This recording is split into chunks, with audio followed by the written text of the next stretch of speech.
خبردار 7 جگہ بسم اللہ کبھی مت پڑھنا ورنہ انسان کافر ہو جاتا ہے۔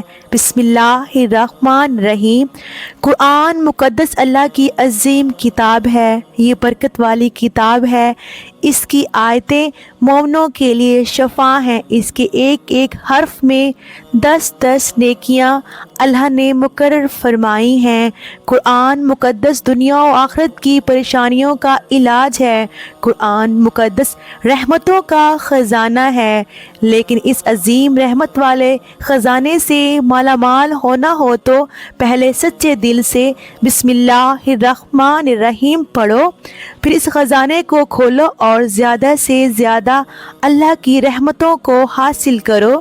جب قرآن مقدس جیسی عظیم کتاب بغیر بسم اللہ الرحمن الرحیم کے نہیں کھلتی تو دوسرے جائز کام کی برکتیں بغیر بسم اللہ الرحمن الرحیم کے کیسے حاصل ہو سکتی ہیں؟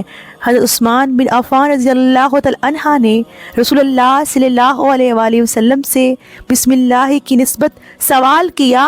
آپ نے فرمایا یہ اللہ تعالیٰ کا نام ہے، اللہ تعالیٰ کے بڑے ناموں اور اس میں اس قدر نزدیکی ہے جیسے آنکھ کی سیاہی اور سفیدی میں۔ جابر رضی اللہ تعالی عنہ فرماتے ہیں جب یہ آیت بسم اللہ الرحمن الرحیم اتری، بادل مشرق کی طرف چھٹ گئے، ہوائیں ساکن ہو گئیں، سمندر ٹھہر گیا، جانوروں نے کان لگا لیے، شیاطین پر آسمان سے شعلے گرے، اور پروردگار عالم نے اپنی عزت و جلال کی قسم کھا کر فرمایا کہ جس چیز پر میرا یہ نام لیا جائے گا اس میں ضرور برکت ہوگی۔ ابن مسعود رضی اللہ تعالی عنہ فرماتے ہیں کہ جہنم کے 19 دراغوں سے جو بچنا چاہے وہ بسم اللہ الرحمن الرحیم پڑھے۔ اس کے بھی 19 حروف ہیں اور ہر حروف ہر رشتے سے بچاؤ بن جائے گا۔ اسے ابن عطیہ نے بیان کیا ہے، لیکن کچھ ایسی جگہیں جہاں پر بسم اللہ الرحمن الرحیم پڑھنا حرام ہے، جائز ہی نہیں۔ ہر انسان جہاں چاہتا ہے پڑھ لیتا ہے۔ کچھ لوگوں کی ایسی عادت بن جاتی ہے کہ وہ ہر کام کرنے سے پہلے ایک دم بسم اللہ الرحمن الرحیم پڑھتے ہیں، تو کچھ ایسی بھی جگہ ہے جہاں پہ بسم اللہ ہمیں نہیں پڑھنا ہے۔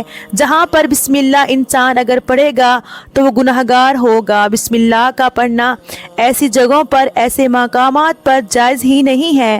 اب آپ یہ سمجھ لیجئے کہ کون سے مقامات پر بسم اللہ پڑھنا چاہیے، کن مقامات پر بسم اللہ نہیں پڑھنا چاہیے۔ ناظرین، آپ نے سنا ہوگا کہ ہر کام شروع کرنے سے پہلے بسم اللہ الرحمن الرحیم پڑھنا چاہیے، کیونکہ بسم اللہ الرحمن الرحیم کا معنی ہے کہ اللہ کے نام سے شروع جو بڑا مہربان نہایت رحم والا ہے، یعنی ہم کام کو جو شروع کر رہے ہیں وہ اللہ کے نام سے شروع کر رہے ہیں تاکہ اللہ تعالی ہمارے اس کام میں برکت عطا فرما دے۔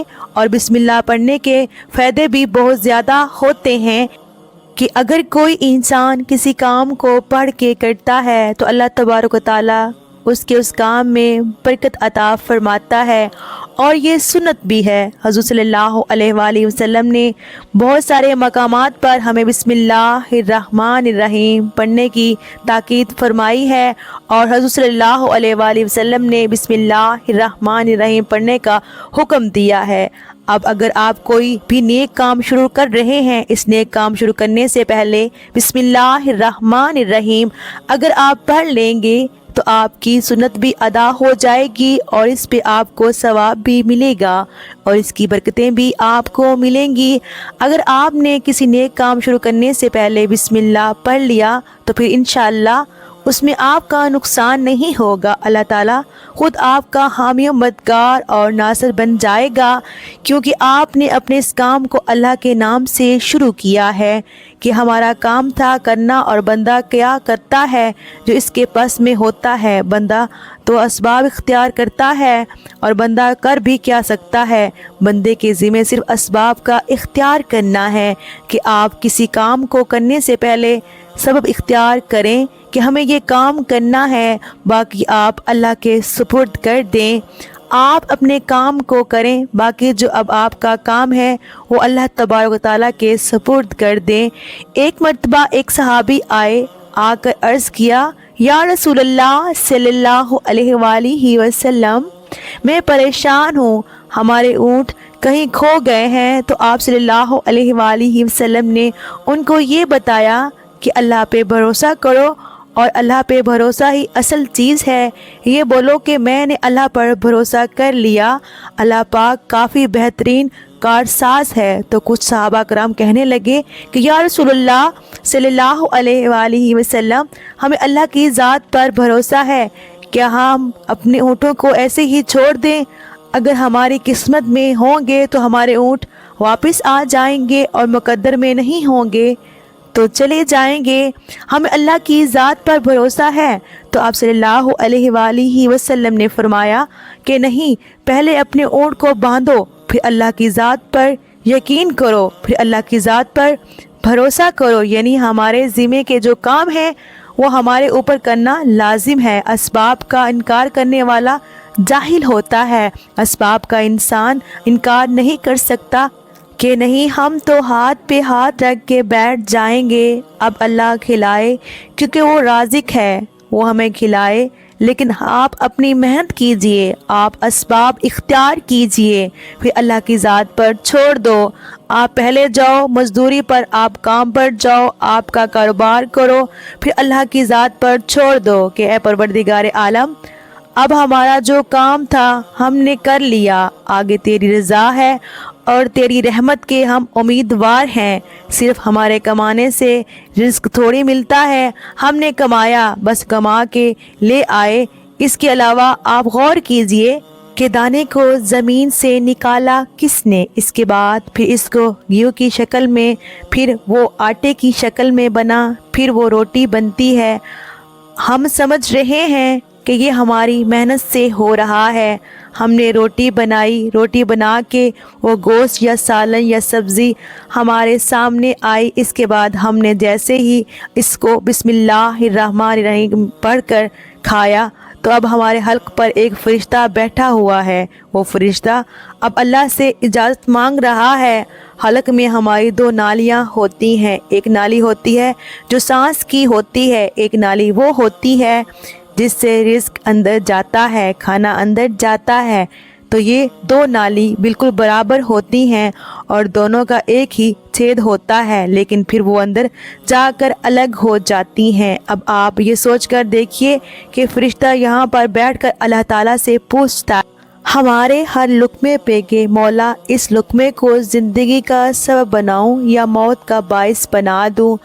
اب اللہ تعالیٰ کی اگر مرضی ہوتی ہے تو وہ لقمہ زندگی کا سبب بن جاتا ہے، اور اللہ کی مرضی نہیں ہوتی تو وہ لقمہ موت بن جاتا ہے، یعنی اگر وہ لقمہ بجائے خوراک والی نالی میں جانے کے اگر وہ سانس کی نالی میں چلا جائے تو پھر انسان ختم ہو جائے گا۔ تو آپ دیکھیں ہم نے اتنے سارے کام کیے، لیکن فرشتہ یہاں پر بیٹھا ہوا ہے کہ اس نوالے کو، اس لقمے کو کہاں لے جانا ہے۔ تو یہ آپ نے اسباب اختیار کیے، یعنی اس کو اسباب اختیار کرنا کہتے ہیں، اور اللہ تبارک و تعالیٰ پر چھوڑ دیا۔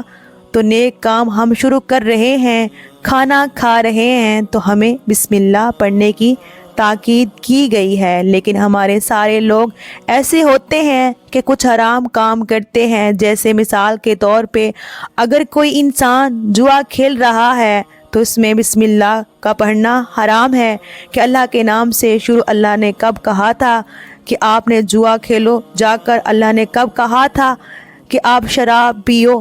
جا کر اللہ نے کب کہا تھا کہ آپ جھوٹ فریب مکر کرو؟ جا کر اللہ نے تو کہا ہی نہیں۔ ایک شخص نے بڑی عالی شان منزل بنوائی اور اس پر لکھا ھذا من فضل ربی، اور شیطان نیچے بیٹھا رو رہا ہے۔ تو لوگوں نے پوچھا تو کیوں رو رہا ہے؟ تو اس نے کہا کہ دیکھو میں نے اس سے جھوٹ بلوایا، فراڈ کروایا، ہم نے اس کی بلڈنگ فراڈ کر کے بنوا دی، اور یہ لکھ رہا ہے ھذا من فضل ربی، یہ میرے رب کا فضل ہے۔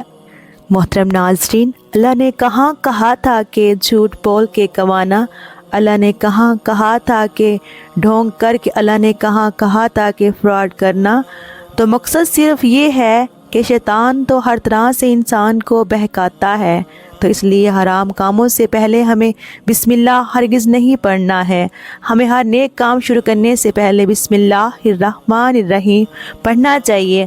ہمیں احتیاط کرنا چاہیے کہ جب ہم باتھ روم کے اندر داخل ہو چکے ہوں، نہانے سے قبل بسم اللہ نہ پڑھیں۔ باتھ روم میں جانے سے پہلے ہم بسم اللہ الرحمن الرحیم پڑھیں، اور باتھ روم کے نکلنے کے بعد جب کپڑے پہنیں تو پھر بسم اللہ الرحمن الرحیم پڑھیں۔ اور کوئی انسان کاروبار کرتا ہے، اب اس نے جھوٹ بولا اور پھر اس کے بعد پیسے لیتے وقت بسم اللہ الرحمن الرحیم پڑھا، تو ایسی جگہوں پر جہاں پر حرام کام کوئی بندہ کرتا ہے تو وہاں پر بسم اللہ الرحمن الرحیم نہیں پڑھنا چاہیے، کیونکہ اللہ تبارک و تعالیٰ نے آپ کو دنیا میں جھوٹ دے رکھی ہے کہ جیسا کرو گے ویسا بھرو گے۔ اللہ سب کو دیکھ رہا ہے کہ کون کیا کر رہا ہے، تو جو کچھ ہم کر رہے ہیں صحیح ہے یا غلط۔ اس کے بعد پھر لوگ کہتے ہیں کہ یہ تو اللہ کی مرضی ہے، لیکن یاد رکھنا یہ اللہ کی مرضی نہیں، اللہ کی اجازت ہے۔ اللہ نے آپ کو اجازت دی ہوئی ہے، بس اللہ نے چھوٹ دی ہوئی ہے کہ کر لو دنیا میں جیسا کرنا ہو۔ اللہ ظالم کو ڈھیل دیتا ہے لیکن جب پکڑتا ہے تو چھوڑتا نہیں ہے۔ اللہ کی پکڑ بڑی سخت ہے، تو دنیا میں اللہ دیکھ رہا ہے، یہ مرضی نہیں اللہ کی کہ آپ گناہ کرو، لیکن اللہ نے بس اجازت دی ہوئی ہے کہ آپ کر لو، دیکھیں کتنا کرو گے۔ ایک دن آؤ گے میرے پاس، جب آؤ گے تب ہم فیصلہ کریں گے۔ مالک یوم دین انصاف کے دن کا حاکم تو اللہ کی ربوبیت سمجھیے، اور ہمیں یہ سمجھنا چاہیے کہ کون سے کام ہمیں کب کرنے چاہیے کب نہیں کرنے چاہیے۔ جو سنت رسول اللہ صلی اللہ علیہ وآلہ وسلم پر ہم عمل کریں گے تو اللہ تعالی ہمیں کامیاب کر دے گا، دنیا میں بھی اور آخرت میں بھی انشاءاللہ تعالی۔ اللہ پاک ہمیں بہتر عمل کرنے کی توفیق عطا فرمائے اور ہمارا خاتمہ ایمان پر فرمائے، آمین۔ ناظرین، کمنٹ باکس میں اللہ تعالیٰ کے 99 ناموں میں سے ایک نام ضرور ٹائپ کیجیے گا۔ محترم ناظرین، اگر میرے سے کوئی پڑھنے میں غلطی ہوئی ہو تو آپ سے گزارش ہے کہ میری اصلاح کیجیے گا۔ اللہ حافظ، جزاک اللہ۔